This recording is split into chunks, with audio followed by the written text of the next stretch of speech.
professor Cássio, pela disponibilidade e pela bela palestra. Eu queria convidar os vereadores. Vereador Pedro Ruas. Inscrição. Inscrição. Vai fazer aqui mesmo? Ok. Fique à vontade. Primeiro, cumprimentando aqui o secretário Pompeu de Matos, uma alegria revê-lo. E o professor Cássio Moreira, meu caro presidente Mauro Zacher, uma ótima escolha, uma grande escolha. Eu faço apenas duas colocações, professor Cássio, para a sua reflexão. E, obviamente, se for possível, uma resposta.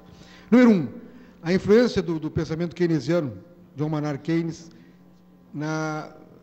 em todo o período do governo Vargas até 45, de 30 a 45.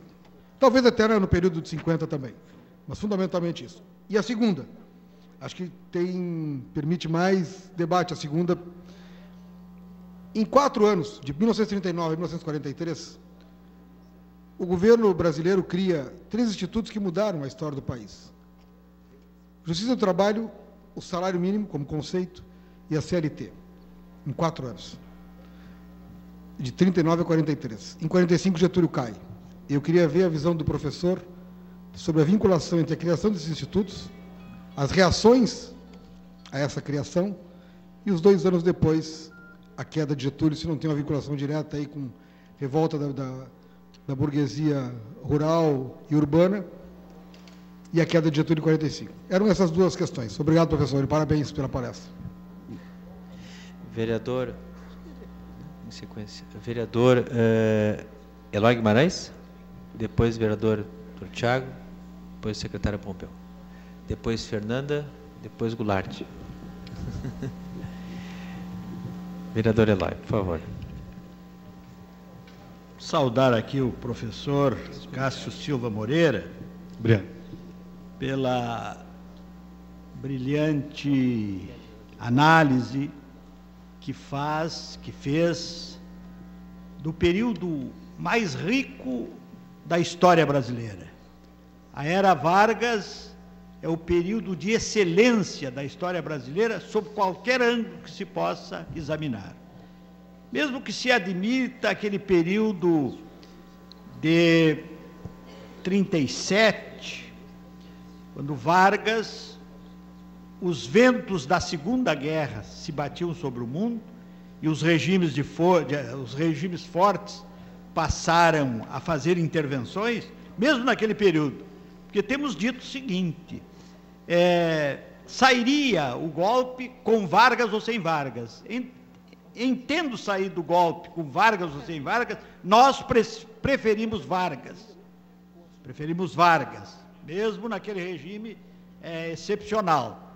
Mas, de qualquer forma, vejam só, examinem aquela época, a década de 40, Getúlio concebe para o país, para a nação, né, um projeto social, trabalhista, com a CLT, isso aí que já se tentou diminuí-lo. Imagina naquela época, olha a força de Vargas, olha a independência de Vargas. Então eu cumprimento Vossa Excelência, né, e aqui por esse brilhante trabalho, né, que vem cada vez mais, né, firmar, né, esta vocação brasileira que foi construída inquestionavelmente por Vargas, pela Era Vargas. Obrigado. Muito obrigado, vereador Eloy. Vereador Dr. Thiago. Professor, ratifico as suas palavras no que tange a Carta Testamento. Eu acho que a Carta Testamento é um documento histórico, exemplar, um documento que realmente fala do futuro e que depois nós pudemos constatar sua veracidade nos anos que se seguiram. Mas eu busco, no maior estudioso que eu conheço dessa matéria, desculpe, professor, que é o meu pai, e no livro dele, eu só queria citar um trecho que eu acho que é fundamental para nós trabalhistas todos. A edificação ideológica do trabalhismo deu-se no culto ao idealismo de seus filiados exigindo-lhes uma militância intensiva e um verdadeiro sacerdócio partidário. Durante a convenção do Partido Trabalhista Brasileiro, realizada em 11 de novembro de 1946 em Porto Alegre, Getúlio Vargas pôde dar como princípio o objetivo fundamental do trabalhismo. O objetivo fundamental do trabalhismo deve ser a eliminação crescente da usura social e alcançar uma tal organização da sociedade onde todos possam realizar um trabalho socialmente útil de acordo com as suas tendências e aptidões, devendo a remuneração graduar-se pelo valor social desse trabalho, como a garantia de um mínimo dentro dos padrões da nossa civilização para as formas de trabalho menos qualificados. Nesse mundo globalizado que nós temos visto a queda desses dois grandes modelos econômicos, tanto do socialismo quanto do capitalismo, a única resposta social para a comunidade mundial, efetivamente, na nossa opinião, é o trabalhismo. Muito obrigado. Obrigado, vereador Tiago. Eu passo ao secretário Pompeu de Matos, que está aqui hoje representando o senhor prefeito Fortunati. Por favor. Oi.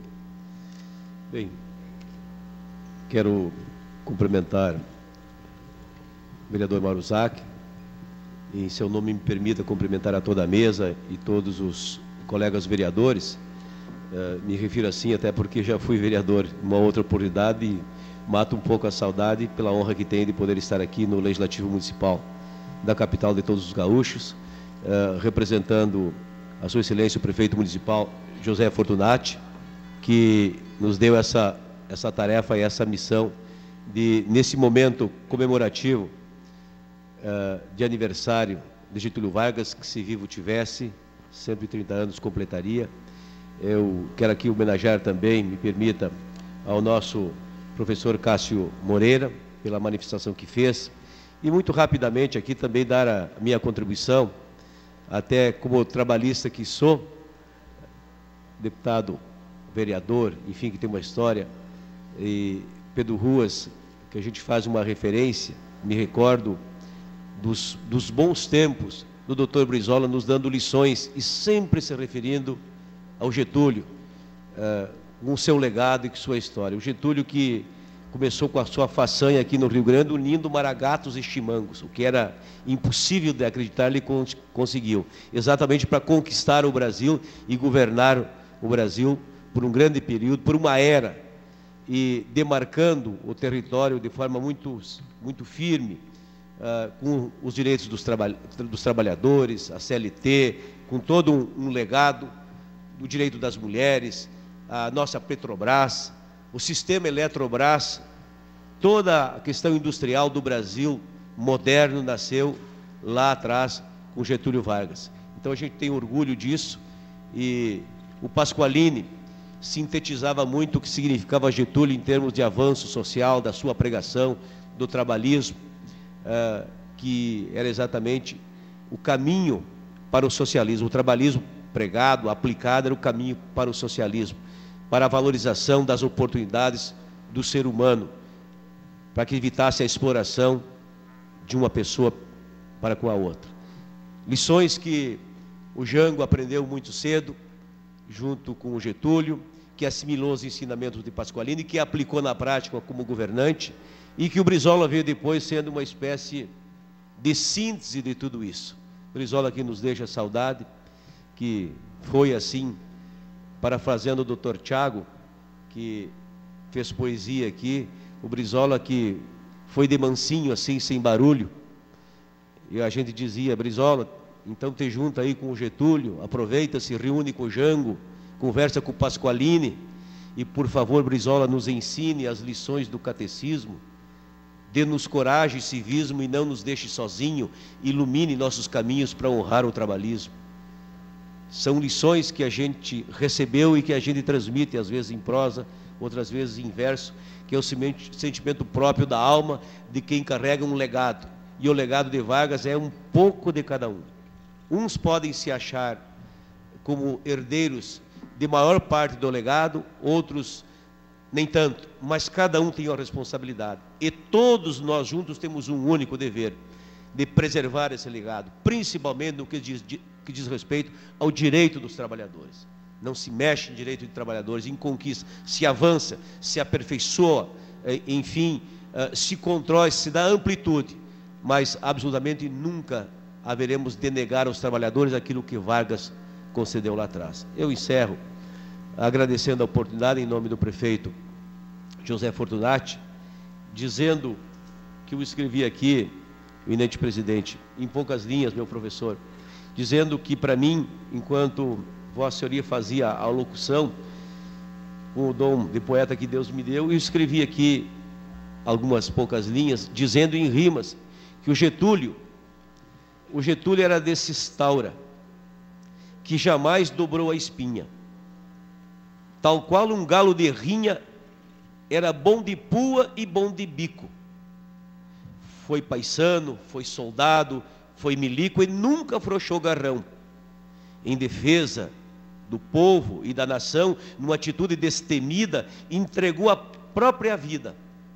E com a carta testamento, deu ao povo um instrumento e um legado para a história, imortalizando em memória os seus feitos e sua obra, dizendo: povo que não se dobra, constrói a sua própria história.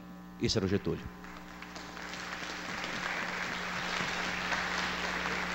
Muito obrigado, secretário Pompeu de Matos. Eu pergunto se as escolas gostariam de fazer alguma pergunta. O microfone está aberto, está com a Nara. Só fazer um sinal que a Nara irá, ou se alguém quiser também fazer por escrito, deixar o seu e-mail para que o professor depois possa responder. Está aberto a participação de vocês são muito bem-vindos aqui. Vereadora Fernanda Melchiona. Primeiro, eu gostaria de cumprimentar o professor Cássio Moreira, que inclusive foi meu professor na FAPA, na pós-graduação em História, e cumprimentar os estudantes do Colégio Parobé, La Salle e do IFERS, que estão aqui presentes entre nós, os do Ernesto Dornelles, também os colegas do Ernesto já havia cumprimentado. Na verdade, professor, são duas perguntas e uma colocação. A primeira, o senhor falou bastante sobre a questão da importância da mobilização dos trabalhadores para a conquista da CLT. Eu acho que esse tema é muito importante. O senhor falou rapidamente, a CLT é de 1943, e desde o início do século, de 1901, o Brasil viveu uma onda muito importante de movimento de trabalhadores reivindicando, né, as 8 horas, redução da jornada de trabalho, a questão dos direitos a férias. Inclusive, nesse bojo também nasceu uma bela luta das mulheres pelo direito ao voto. Foi justamente casado com a luta do movimento sindical por direitos. E eu acho que isso é fundamental também, quando a gente estuda a história do Brasil, essa análise desse período de 30 anos de amplas mobilizações. Segundo, uma colocação em relação aos projetos, porque eu concordo plenamente que desenvolvimento é bastante distinto de crescimento econômico. E eu acho que hoje o Brasil, que se vangloria de caminhar para a sexta economia do mundo, tem um dos países de maior desigualdade do mundo e da América Latina. Nós conseguimos, ao mesmo tempo em que temos 5.000 famílias que controlam quase 50% de toda a riqueza produzida na nação, nós conseguimos ter um país e muitos estados que sequer pagam o piso ao magistério. Nós conseguimos ter aqui no Rio Grande do Sul o menor salário pago aos policiais militares. Nós conseguimos ter um fosso entre a juventude e o acesso à universidade. Então, eu acho que, apesar do legado e muito do projeto petista tentar dizer que é sequência do Vargas, nós vemos a continuidade de algumas práticas do governo Fernando Henrique Cardoso. A privatização dos aeroportos, a política de superávit primário, que, digo aos estudantes, é uma forma de economizar recursos públicos de todos nós para pagar aos banqueiros e aos credores de uma dívida pública que nunca foi auditada, cortou dinheiro da saúde, da educação. Enquanto isso, nós temos 43 universidades federais e FERS em greve dos trabalhadores. E, terceiro, eu queria lhe perguntar essa questão da continuidade. O senhor citou, por exemplo, o Sarney era da Arena, de um partido que defendia ferozmente a ditadura militar, que hoje tem a expressão no Partido Progressista e no DEM. Ele era da Arena, apoiou, depois da democratização, com o MDB, depois seguiu nos bancos do poder até os dias de hoje. Todos os governos apoiou. Então, tem elementos de continuidade, né, do pensamento da elite em vários partidos políticos. Eu acho que uma das expressões do Brasil é o Sarney. Próximo vereador é o Dr. Goulart. E não temos mais inscrições. Meu querido presidente Mauro Zac, nosso historiador, senhor Cássio, é com muita satisfação que aprendi mais um pouco com as suas palavras e certamente vou copiar sua tese no site que o senhor deixou. Queria dizer que meu partido se sente muito responsável por ter tido em seus quadros esses homens que fizeram a história do Brasil de forma tão diferenciada, principalmente voltado para os mais pobres, para os mais necessitados, para os verdadeiros trabalhadores de 8 e mais horas na vida.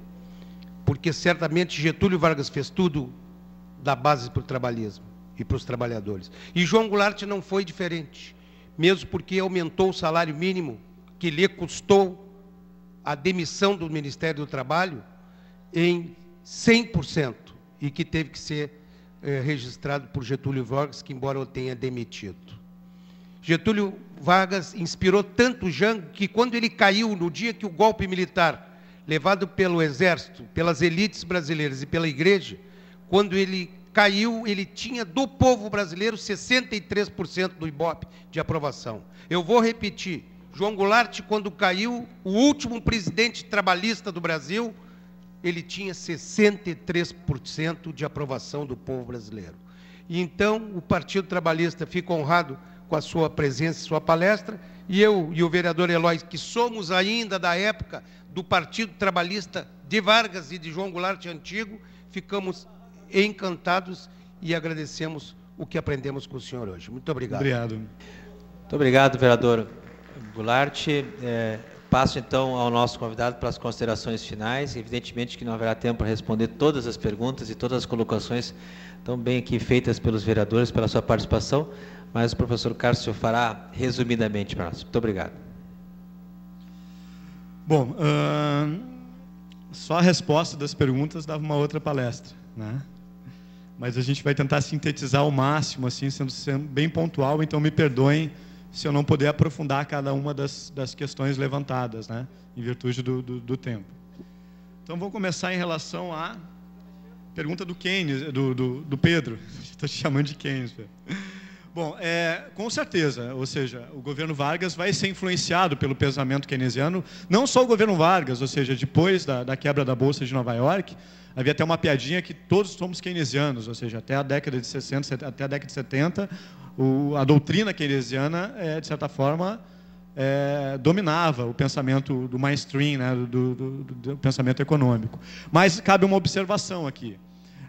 O Vargas, a partir de 30, ele vai começar a política de valorização do café, vai continuar, só que antes de 30, o financiamento se dá por meio de endividamento externo, e quando o Vargas assume, ele vai continuar essa política de valorização do café, mas agora com a questão de emissão de moeda, etc.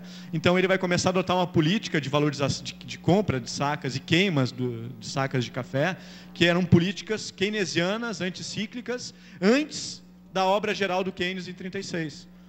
Então, assim como o governo Getúlio Vargas, no Brasil, e um outro grande estadista, que é o presidente Roosevelt, nos Estados Unidos, né, esses dois governos vão adotar, o Roosevelt na política do New Deal, e o Getúlio com a questão da valorização do café, e aos poucos ir fomentando a industrialização do país, ambos vão adotar políticas keynesianas antes da obra do Keynes.